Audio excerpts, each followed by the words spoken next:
नमस्कार। Health show कार्यक्रम में आप सभी का स्वागत है। मैं हूं सर्वप्रिय निर्मोही। दोस्तों, दिल के बारे में तो अक्सर बहुत सारी बातें होती हैं और दिल की बात करते हैं तो दिल पर कई सारे गीत भी लिखे हैं। दिल है कि मानता नहीं, दर्द दिल, है ना। और बहुत सारी ऐसी बातें भी होती हैं जब हम दिल की बात करते हैं और कहते हैं कि दिल ना जाने क्या कुछ कहता है, क्या कुछ कहना चाहता है। और दिल की धड़कनें अपने आप हमें सुनाई भी देने लगती है और मेरे पीछे देखेंगे तो आपको दिल धड़कता हुआ दिखाई भी देगा। और वैसे भी ये कहते हैं कि दिल मानता नहीं है और बहुत सारी बातें जो हैं हम दिल के हिसाब से कर भी नहीं सकते, लेकिन ये भी है कि दिल का ध्यान रखना बहुत ज़रूरी है। एक ऐसा अहम अंग है जिसके चलते सारी ज़िंदगी हम चलते रहते हैं, हमारी धड़कनें चलती हैं, हमारी सांसें चलती रहती है और हम कहते हैं कि हमारा दिल तंदुरुस्त है। और दिल को तंदुरुस्त कैसे रखा जाए? और ये जो मौसम है, जो बदलता मौसम है, ये सर्दियों का मौसम है जिसे हम विंटर सीजन कहते हैं, इसमें दिल का ध्यान रखना, दिल की सुनना और दिल को पूरी तरह से प्रोटेक्ट रखने के लिए बहुत कुछ सोचने की आवश्यकता होती है। लेकिन दिल को प्रोटेक्ट कैसे करें, दिल हमारा हेल्दी कैसे रहे, हमने चाहा कि इस बार के कार्यक्रम में हम आपकी मुलाकात हृदय रोग विशेषज्ञ से करवाएंगे। और आज दोस्तों हमारे साथ हैं doctor Yashpal Sharma, professor and head department of cardiology. आप पीजीआई की बात करें तो एडवांस कार्डियक सेंटर के हेड हैं और एक विश्वविख्यात हृदय रोग विशेषज्ञ हैं। आज हमारे साथ हैं। डॉक्टर साहब, आपका कार्यक्रम में स्वागत है। नमस्कार जी।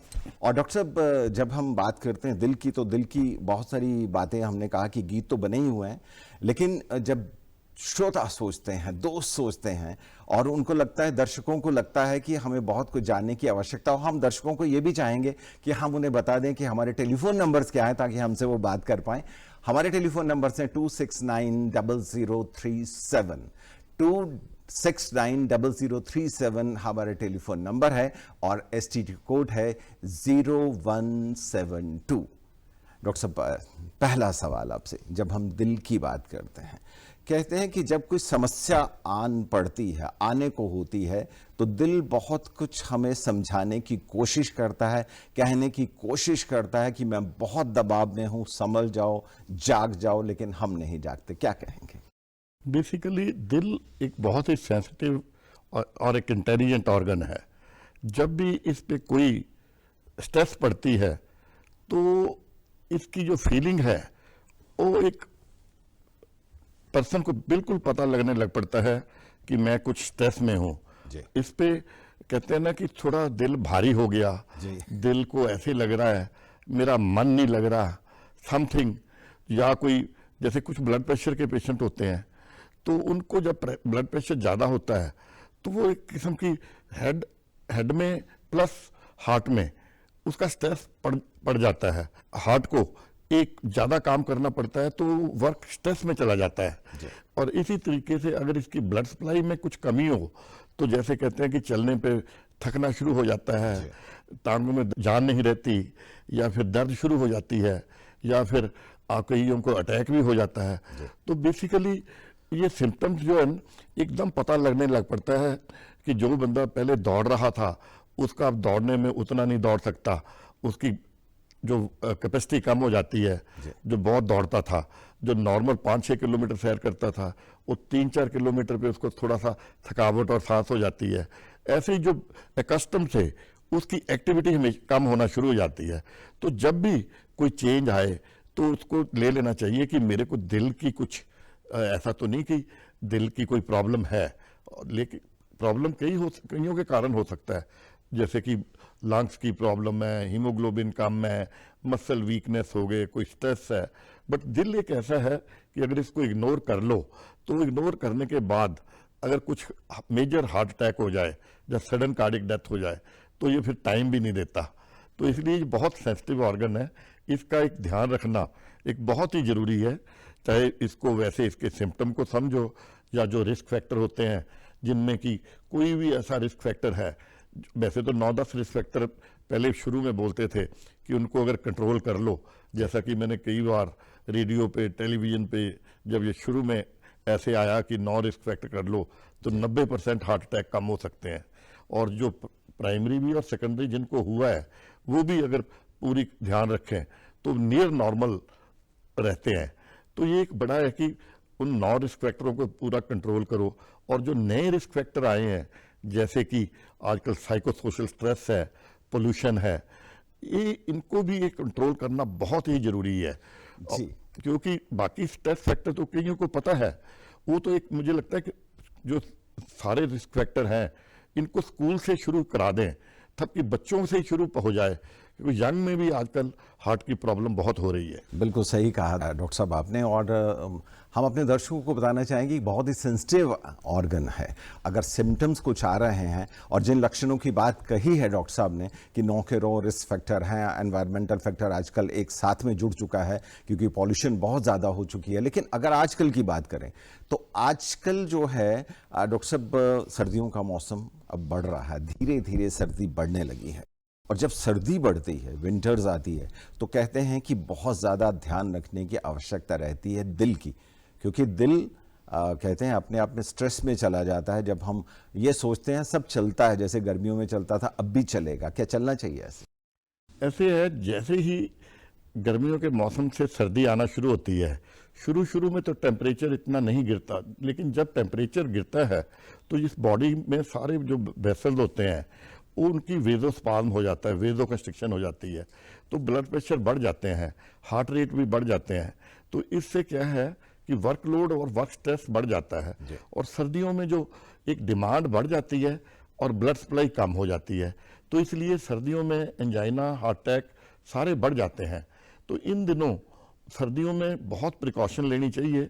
जैसा कि मैंने देखा, काफ़ी जो सैर वाले एडिक्ट होते हैं सुबह 4-5 बजे सैर निकलना, लेकिन जैसे सूरज चढ़ता है इन दिनों थोड़ा सा 1-2 महीने थोड़ा टाइम चेंज कर लेना चाहिए।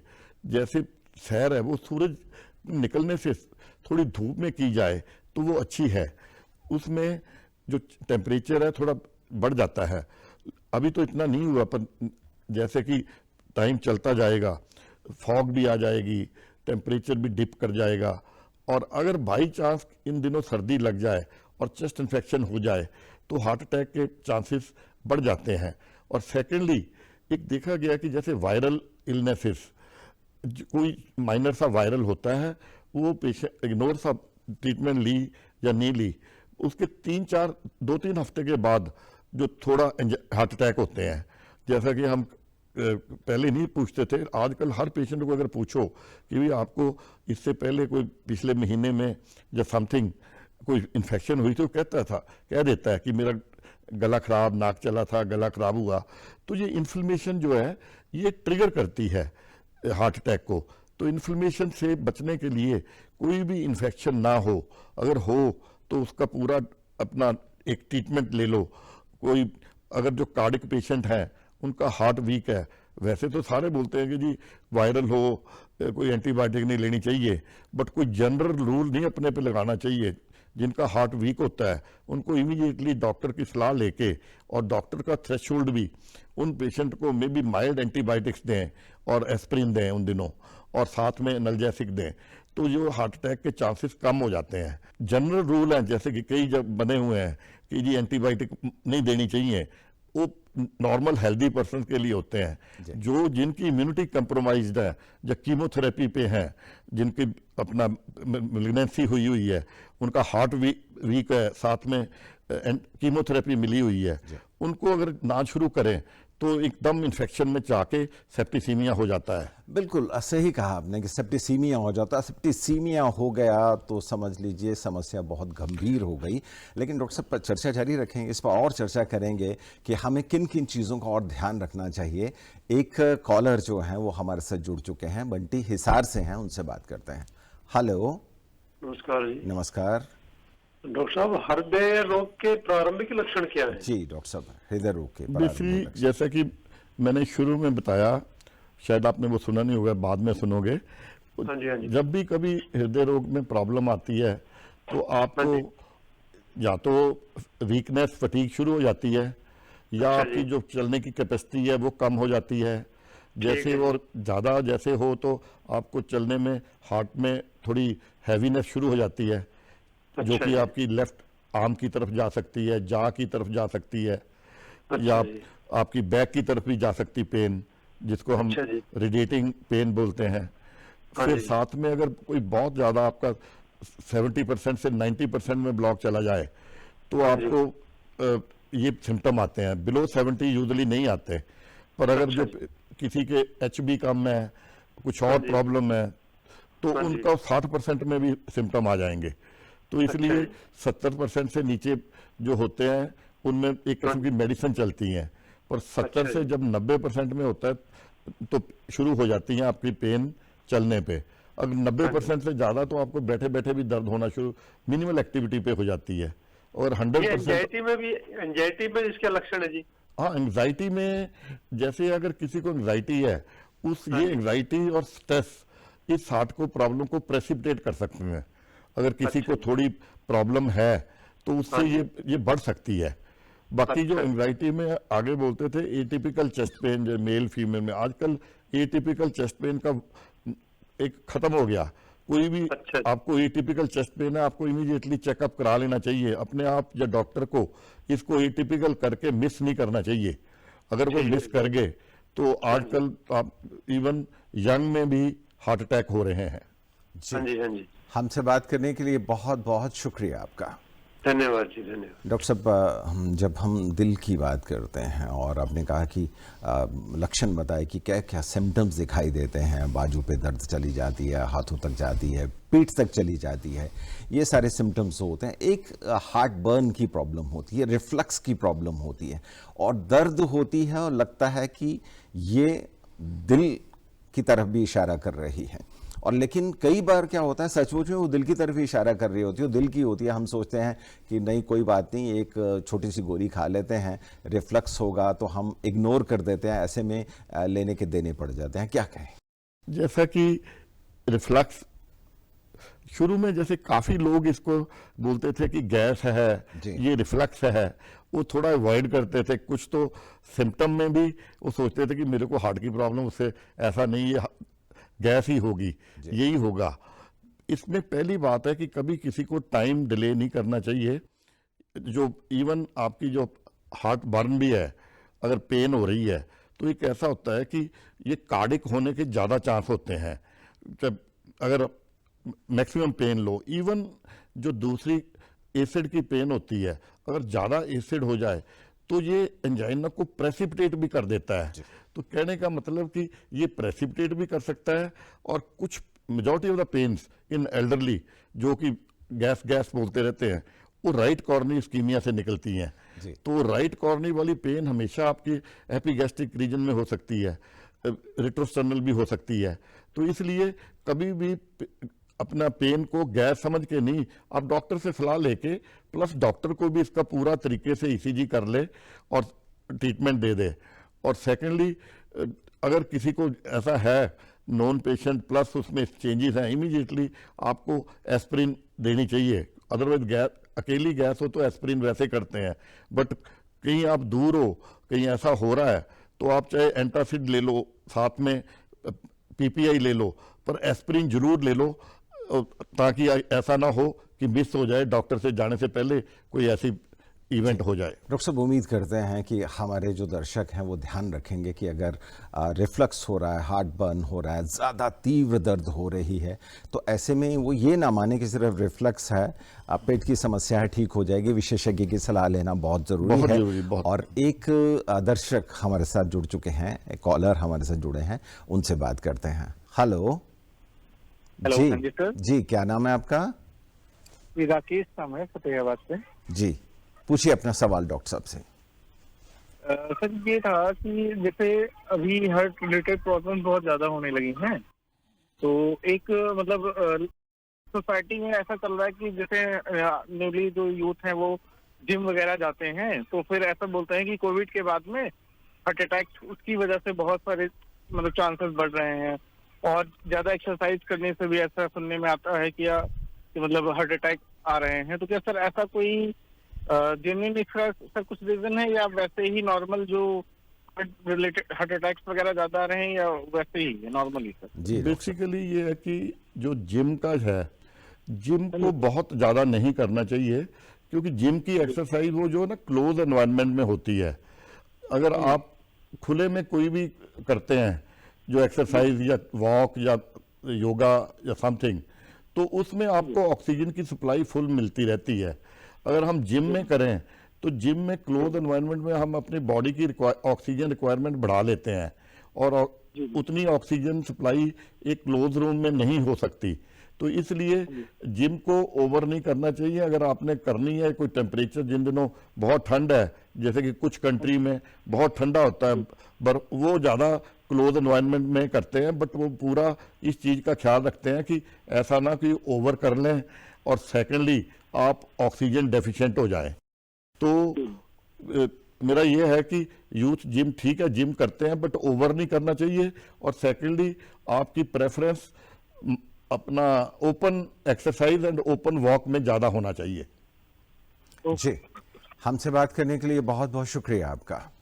डॉक्टर साहब, बहुत अच्छी बात आपने कही, और यूथ है उसको ये समझना बहुत ज़रूरी है कि जिम क्लोज होता है, सब दरवाजे बंद होते हैं, खिड़कियां तक बंद होती हैं, और ऑक्सीजन उतनी नहीं होती और कार्बन डाइऑक्साइड ज़्यादा प्रोड्यूस हो रही होती है। ऐसे में कई बार हमने देखा है कि जिमिंग करते करते लोग गिर जाते हैं, या बाद में जिम करने के बाद कहते हैं थकावट सी हो गई, ऑक्सीजन उन्हें पूरी मिलती नहीं है और समस्याएं गंभीर हो जाती है। कई तो करते करते गिर भी जाते हैं और बाद में पता लगता है कि कार्डियक अरेस्ट हो गया।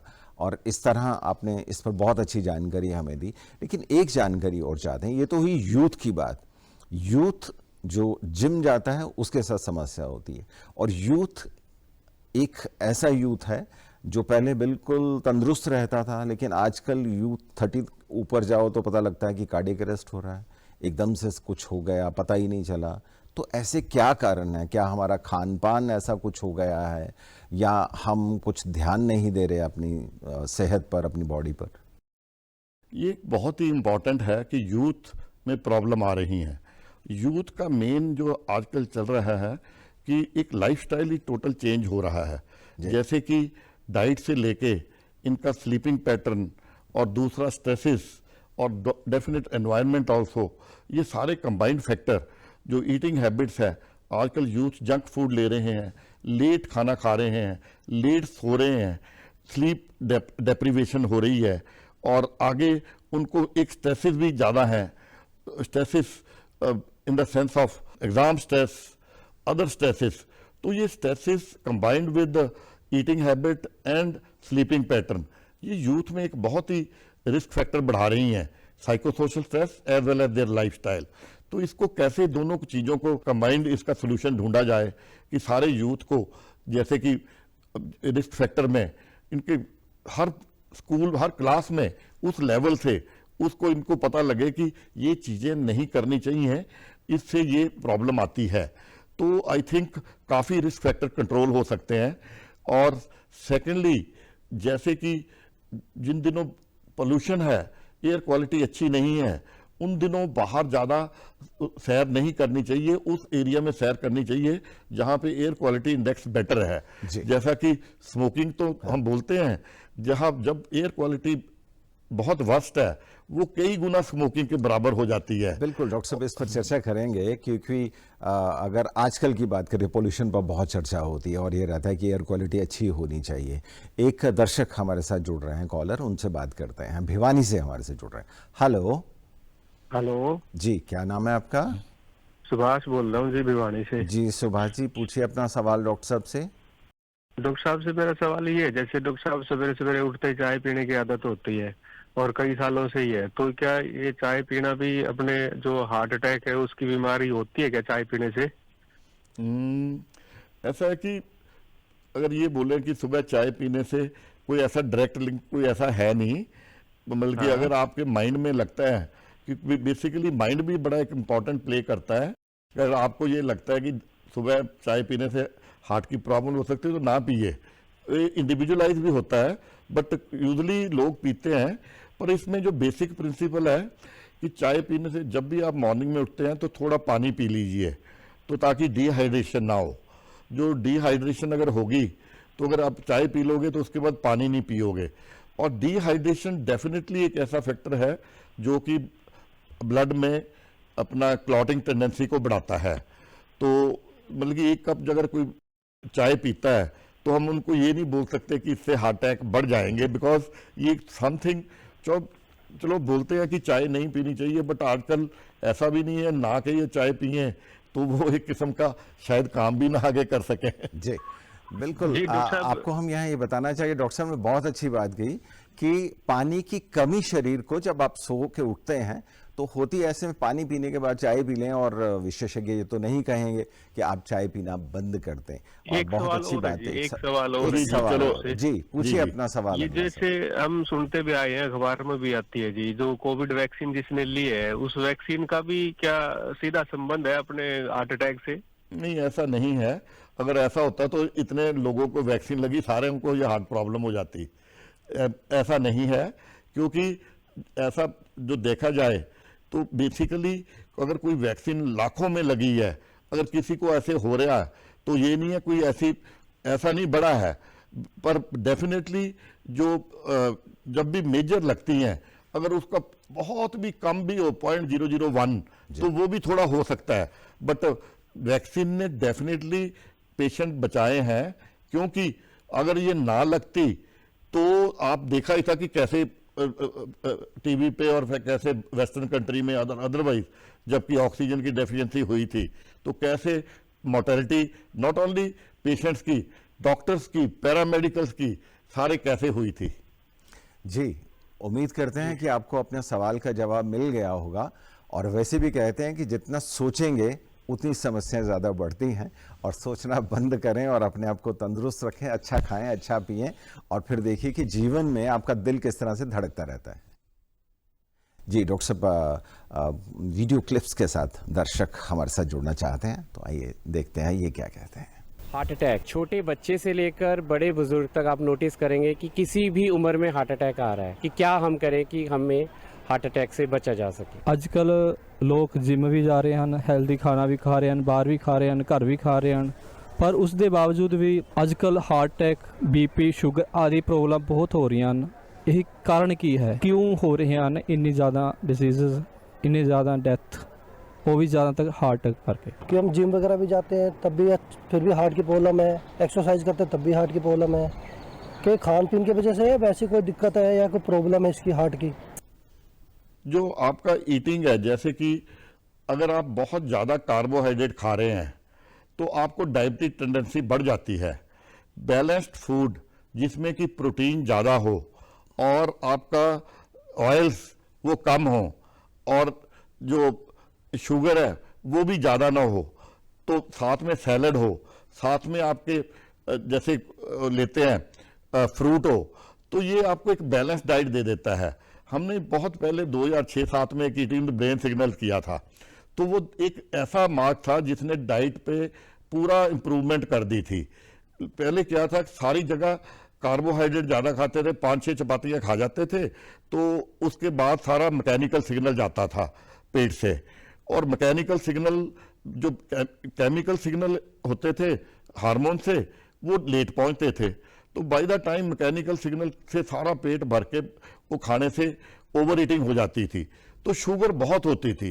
अगर आप स्लो ईटिंग करते हो, एक या आधी चपाती को अगर आप चबा के दाल के साथ, आप सैलड के साथ और सब्जी के साथ सेपरेट सेपरेट उठाते हैं और खाते हैं 10-15 मिनट लगा के, एक तो आप एक चपाती से ऊपर खा ही नहीं सकते, आजकल तो मैं कहता हूं आधी से ऊपर नहीं खा सकते, और सेकेंडली जो रात का खाना है वो लेट ना खाया जाए, अर्ली खाया जाए।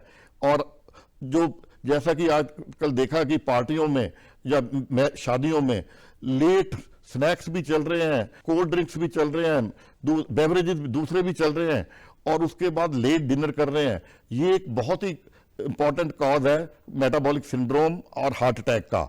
जैसा कि अगर बाई चांस आप स्नैक्स लेते हैं और दूसरा लेते हैं, तो आप देख लो आपकी कैलोरी पूरी हो गई है, डोंट टेक डिनर, आप उठाओ ही मत डिनर की प्लेट को और अपनी कैलोरी को देखो।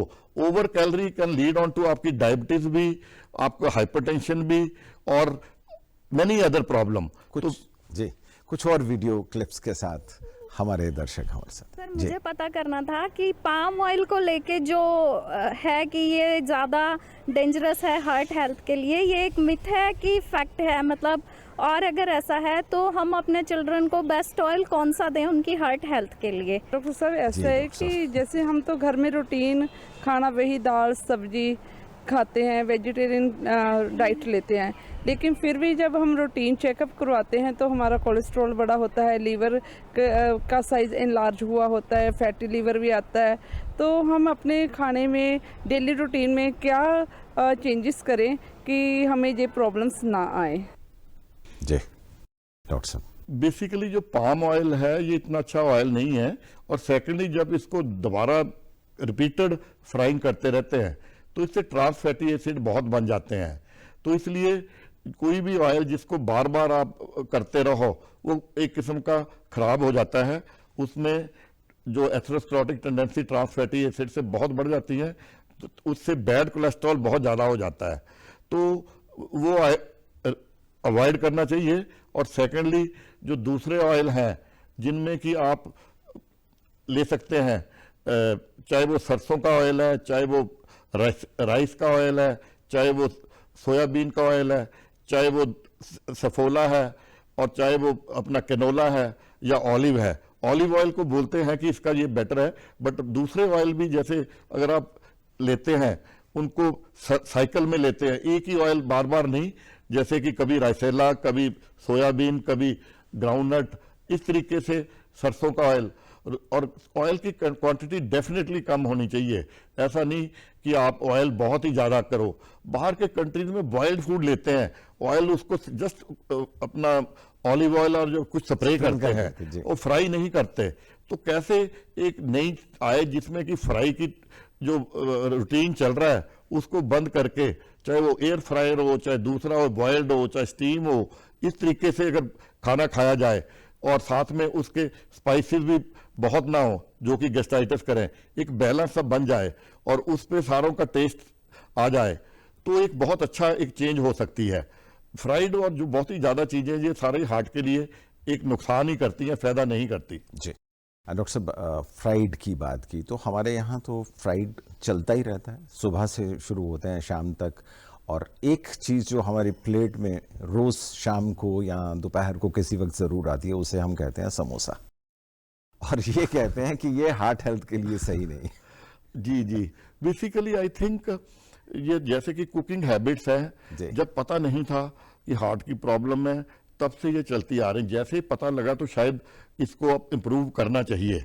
इसको कैसे स्लोली कर सकते हैं, आजकल बहुत दूसरे में आ गए हैं कि बॉइल्ड फूड के साथ भी बड़ा टेस्टी बन जाता है, बट वो कैसे कैसे रेसिपी, जैसे कुकिंग का एक आर्ट भी होता है। चलो यहाँ पे तो हमारे यहाँ लेडीज बनाती हैं, पर वहाँ पे तो सारे बंदे कुक करते हैं बाहर के कंट्री में, दे ऑल नो।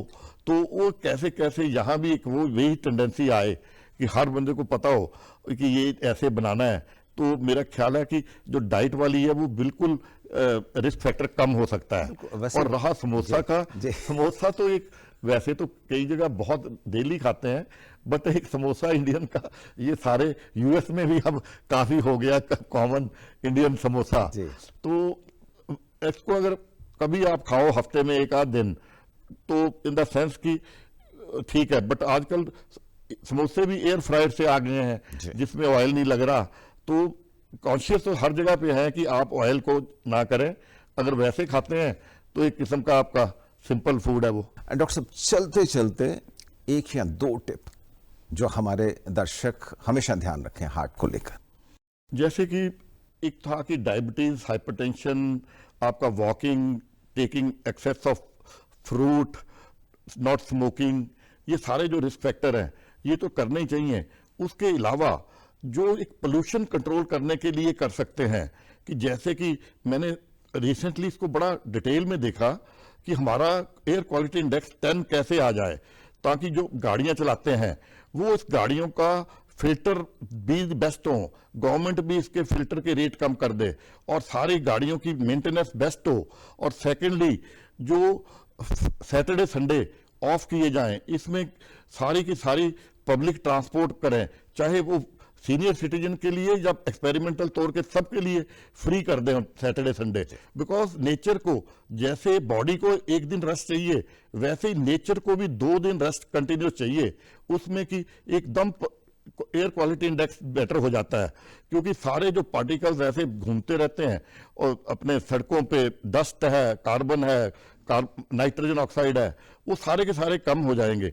और ये जो सारे राउंड अबाउट हैं इनमें है, इसके साथ जो सारी जगह है उसमें जो डस्ट है वहां पे सारी ग्रीनरी, और कैसे पानी का रोड के पानी को साइड में इकट्ठा करें, चाहे उसके पॉन्ड्स बना लें और उसको गर्मियों में यूज करें, सर्दियों में जैसे प्लांट्स के लिए भी और ये करने के लिए। इसके एक तो ग्लोबल वार्मिंग कम हो जाएगी, 1 to 2 डिग्री टेम्परेचर कम हो जाएगा समर में, और जो ग्रीनरी होगी उससे एयर क्वालिटी इंडेक्स बेटर हो जाएगा।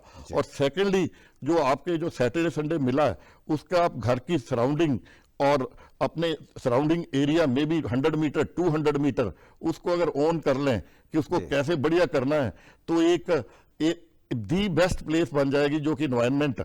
और सेकेंडली सारे वर्ल्ड में इसका चल रहा है कि आपने कैसे ग्लोबल वार्मिंग और क्लाइमेट को कैसे ठीक करना और हार्ट को कैसे ठीक करना। बिल्कुल सही कहा आपने डॉक्टर साहब, और हमारे दर्शक भी सुन ही रहे थे और जान भी रहे थे, देखते देखते अब बहुत कुछ उन्होंने जान भी लिया। और एनवायरमेंटल फैक्टर की बात करें, पॉल्यूशन की बात तो रोज़ होती है, लेकिन खान पान की बात की ओर भी ध्यान देना ज़रूरी है, एक्सरसाइज करना बहुत ज़रूरी है।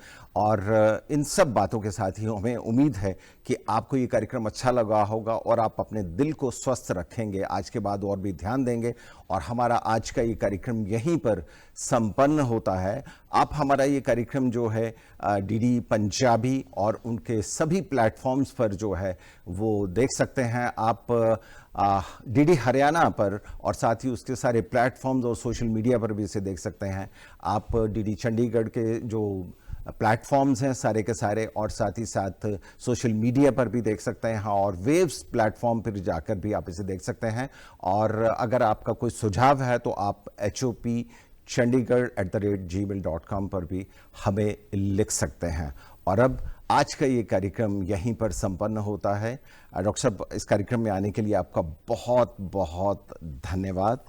और अब सर्वप्रिय निर्मोही को दीजिए इजाजत। नमस्कार।